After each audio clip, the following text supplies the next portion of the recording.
দরজাটা একটা মেয়ে খুলে দিল। আমি এর আগে অনেকবার নীলয়ের বাসায় এসেছি, কিন্তু কখনো এই মেয়েকে দেখিনি। তখন নীলয় বলে উঠল, বাহিরে দাঁড়িয়ে আছিস কেন, ভিতরে আয়। আমি ভিতরে যেতে নীলয় মেয়েটাকে দেখিয়ে বলল, এটা তোর ভাবি, নাম জান্নাত। আমি মনে মনে বললাম, তার মানে এটা নীলয়ের বউ। আমি বললাম, ও আচ্ছা আঙ্কেল আন্টি এখন কোথায়, তাদেরকে তো দেখছি না। নীলয় বলল, তারা কয়েকদিনের জন্য গ্রামের বাড়িতে গেছে। তুই দাঁড়িয়ে আছিস এখনো কেন, বস এখানে এসে। আমি সোফায় গিয়ে বসলাম। তখন জান্নাত মানে নীলয়ের স্ত্রী আমাকে চা নাস্তা দিল। আর একটা কথা কই, গল্পের মাঝে ভাই ভুল ত্রুটি হয়েই থাকবো।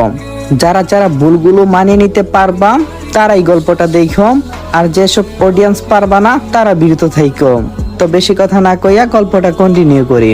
নীলের স্ত্রী আমাকে চা নাস্তা দিল, আমি সেগুলো খেতে লাগলাম এবং ওদের সাথে গল্প করতে লাগলাম। কিছুক্ষণ ওদের বাসায় থাকার পর আমি বললাম, আজকের মতো এই পর্যন্ত, পরে যদি এই শহরে আসি তাহলে আবার দেখা হবে কেমন। নীলয় বলল, তুই চলে যাবি কবে? আমি বললাম, কালকে অফিসের মিটিং শেষ হবে, তারপর পরশু সকালেই আমি চলে যাব। নীলয় বলল, ঠিক আছে। আমি আর কোনো কিছু বললাম না। ওইখান থেকে উঠে সোজা বাসায় চলে এলাম। বাসায় আসার পথে রাতের খাবারটা কিনে নিয়ে এসেছি। ঘরের দিকে তাকিয়ে দেখি 8টা বাজতে চলছে।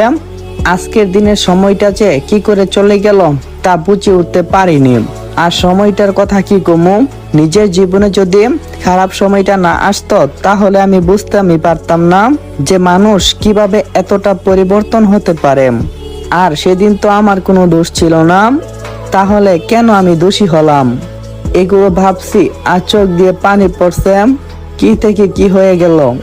যাই হোক, ওয়াশরুমে গিয়ে ফ্রেশ হয়ে নিলাম।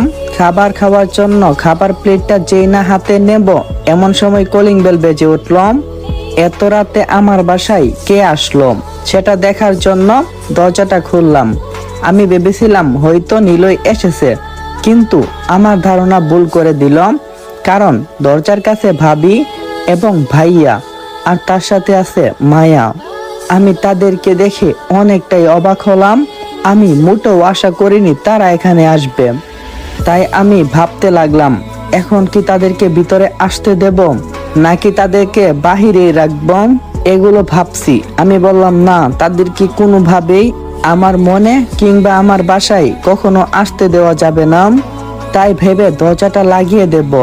এমন সময় ভাইয়া আমাকে বলে উঠল, তুই দরজাটা লাগিয়ে দেওয়ার আগে তোর ভাবির কথাগুলো শুন। আমি বললাম, আপনাদের কথা শুনতে আমি চাই না, আপনারা দয়া করে এখান থেকে চলে যান, তাহলে আমি অনেকটাই খুশি হব। আমি চাই না কখনো আপনারা আমার জীবনে আসুন, আমি একা থাকতে শিখে গেছি। তখন ভাবি বলল, প্লিজ সাজ্জাদ, আমি তোমার কাছে ক্ষমা চাচ্ছি, আর ক্ষমা চাওয়ার জন্যই আমি এখানে এসেছি। আমি বললাম, আপনাদের কাউকে আমি ক্ষমা করতে পারবো না, দয়া করে আপনারা এখন এখান থেকে চলে যান, দরজাটা লাগিয়ে দেব। হঠাৎ করে তারা দরজার ধাক্কা দিয়ে বাসার ভিতরে ঢুকলো।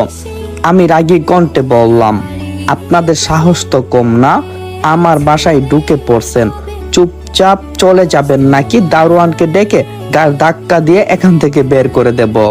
তখন ভাবি কিছুটা কান্না কান্না ভাব নিয়ে বলল, তুমি আমাদের কথাগুলো শুনলে আমরা চলে যাব, প্লিজ আমার কথাগুলো শুনো। আমি বললাম, কি শুনবো?